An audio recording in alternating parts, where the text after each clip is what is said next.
yasiibye mu keetereekerero ng'agezaako okutaasa abantu be era n'abaweereza obubaka bw'abadde bungi nnyo n'abagamba bannange temuzungazunga musigale mu mayumba nammwe abali mu ggwanga erya Qatar nga muli magye ga ggwanga lya America musigale mu shelters wansi temumala gavaayo kubanga wayinza okubeerawo embeera eyinza okusabuukuluka nga si nnungi eri eggwanga erya Qatar. Zabadde ziwera sawa 2 ez'ekiro Omu-Iran n'agenda maaso n'okubeera nti asumulula amawulire gasoose kuva mu b'obuyinza mu ggwanga erya Qatar nga galaga nti wabaddewo ebizuka ebigenze maaso n'okubeera nti munnange bikasukibwa mu ggwanga lyabwe. Qatar yabadde yeetegese bulungi eya defense systems nga zigenze maaso n'okubeera nti zibeera activated era Qatar neetutegeeza nti ebimu ku bizuka eby'omu-Iran ebisingira ddala okubeera ebingi byakwatiddwa mu bwengulaawo. Naye ng'Omu-Iran yabadde asumuludde ku beesi y'Omu-America emanyiddwa nga Al Udeid base oba air base mu ggwanga eryo erya Qatar. Beesi eyo n'aggambye nti eriko abasirikale b'eggwanga erya America abawera 1,000 mulamba, eriko CENTCOM ey'abasajja Abamerika eyomba njogera ku Central Command we basinzira okubeera nti bakola obulumbaganyi mu kitundu kino ekya Middle East, we basinzira okukola obulumbaganyi mu ggwanga erya Afghanistan, we basinzira okukola obulumbaganyi ku ggwanga erya Iraq ku Saddam Hussein, era we basinzira okukola operations ez'enjawulo mu ggwanga erya Syria we babadde basinzira ebbanga lyonna nga Qatar yabawa olukusa basinzira awo. Ne nkugamba nti teriiko magye ga America yekka, eriko amagye ag'Omungereza, eriko n'amagye aga Qatar yennyini we basinzira okubeera nti munnange batendekebwa. Wetuukidde olunaku olwaleero nga Donald Trump oluvannyuma lw'obulumbaganyi okukolebwa ku nfo y'Omu-America agambye ekyo kirungi nnyo kati olutalo luwedde. Twade tumanyi nti Omu-America agenda kuyomba, agambye nti kati kyengenda okubeera nti enkola Omu-Iran kigenda kubeera kirala nnyo. Donald Trump agambye nti ceasefire etuukiddwako wakati w'Omu-America n'omusajja Omu-Isirayiri. Naye nga bino bigambo bya Donald Trump ate nga kayinza okubeera akabadi k'Omu-America ng'alina kyapanga ekirala eri eggwanga erya Iran kubanga mu Iran bategeezezza nti tewali ceasefire yonna yatuukiddwako n'eggwanga erya Isirayiri ebya ceasefire tebabyogerako wabula obulumbaganyi bwe bugenda maaso n'okubeera nti munnange bukolebwa. Iran era mu kiro ekikeeseza olunaku olwaleero nga Donald Trump agamba nga ceasefire bwemaze okubeera nti etuukibwako wakati w'amawanga gombi, Omu-Iran asumuludde missiles zasindikidde omusajja Omu-Isirayiri mu kiro.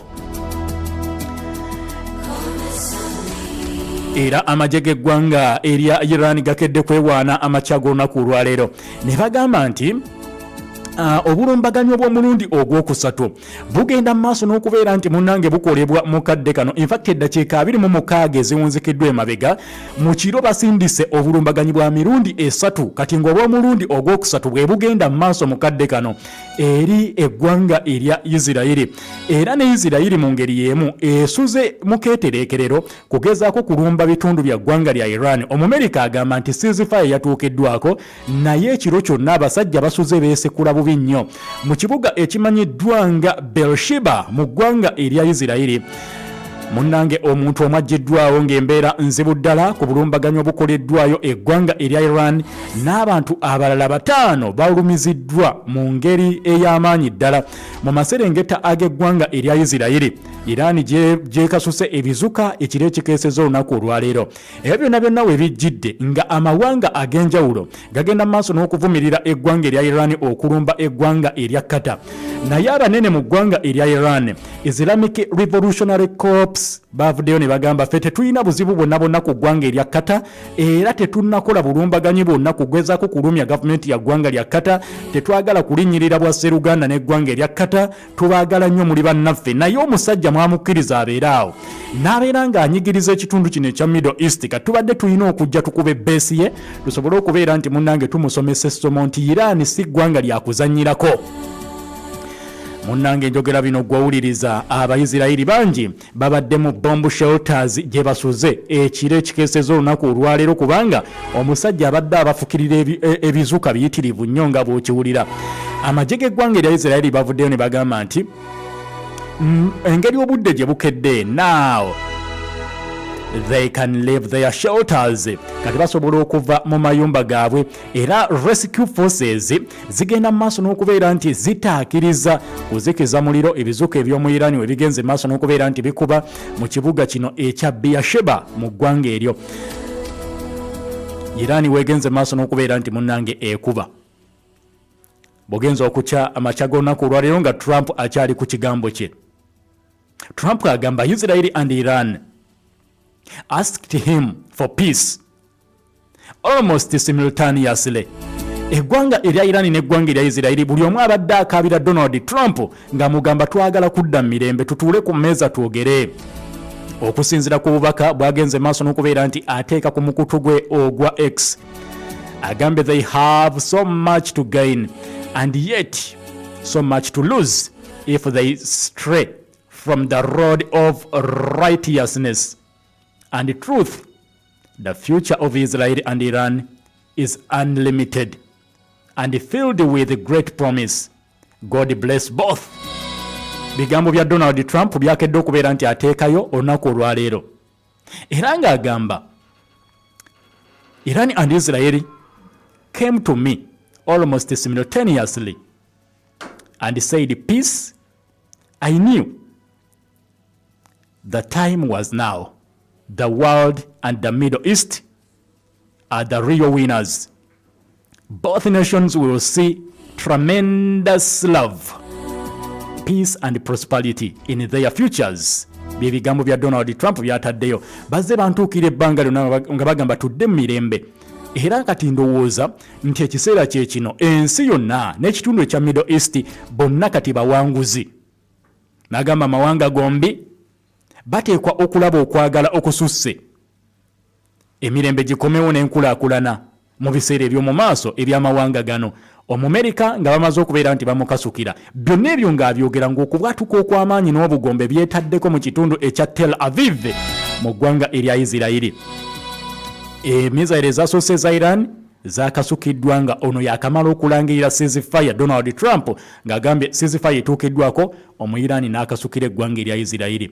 Mu kadde kano tulindirira tulabe ekigenda okubeera nti kiddako. Omumerika yandibanga abatimba bbula, nze muli nkifiiringa ayinza okubeera nti abatimba bbula. Ceasefire naye ng'alina ekinene ekirala kyapanga, kubanga ayogera ceasefire tewali mulala yenna agyogeraku wadde Omu-Iran wadde Omu-Isirayiri. Mukkirize mbalekere bannaffe ab'ettuli omukeeze babongereyo. Ebisigadde byonna birindiire wali ku ssaawa zijja kubeera 4 n'omukugu lukungu Nuhu. Ebinaaba bigenze maaso n'okubeera nti bisabuukulukuka bati obulumbaganyi bubaddewo mu kiro. Ne mu ggwanga erya Iraq by the way, Iran yakubyeyo Baghdad, wabaddeyo okutuntumuka kw'omuliro. Ejjukira n'agambye nti n'abamafuta babadde baggyeyo abakozi baabwe mu ggwanga erya Iraq, nga kampuni z'amafuta ez'enjawulo Total Energies n'abalala babadde abakozi babaggyeyo mu Iraq. Tubadde ne bannaffe aba Queen's Park Schools abatuusaako akanyomero kano akaweeyongera okumanya mu programu ettuli omukeeze. Sijja kubeera nti ngazi okusukka wano. Kambaagalize amakya malungi. Assalamu alaikum wa rahmatullahi wa barakatuh.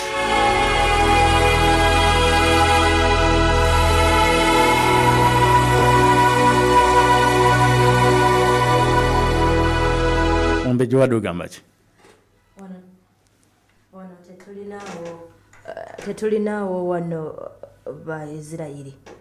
Abaisirayiri bayinza tulumbira awo bali mu buli ggwanga abo. Tulinawo besi za Amerika, tutandika okweraliikirira. Ekizuka ekiviire Iran kijje Uganda nga abakisussizza. Ate akuba nfoza Abamerika tutandika okutya. Toteeka kweraliikirira ye kati n'akasuka oba olina air defense system. Tetulina wadde akamunyenya bwe kati. Tomanya naye bayiza. Tomanya Ebombe eyo bayiza okuba President Museveni ebintu bye abikola atali strategic. Mukwano gwa Russia. Bayinza obba Russia batuwaako air defense system. Ebiseera kabi amabega kaawo. Balina ebibayogera ku ne bagaa tufe tuli ba mikwano lw'ensonga tulina entukolagana ennungi ne Russia. Tetubalinaako buzibu bwonna. Nabo tebatulinaako buzibu. Iran gwe Uganda talina kyakwagaza. Talina.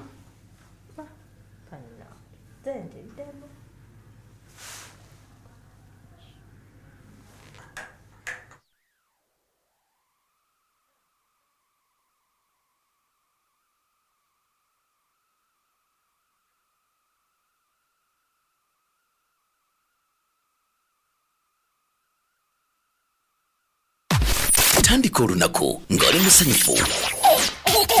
tandika olunaku ng'oli mumanyi wano mu program etuli omukeeze buli kumakya amaka second wange wetukola program oyinza okera ku makya gagamba era ani yabikoze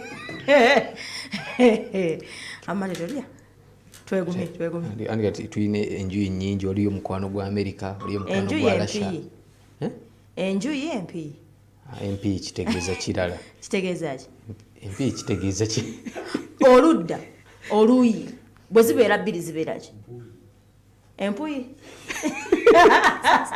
ng'obadde ogambye kati oludda olumojesa mukwano gwa America omulala mukwano gwa China na Russia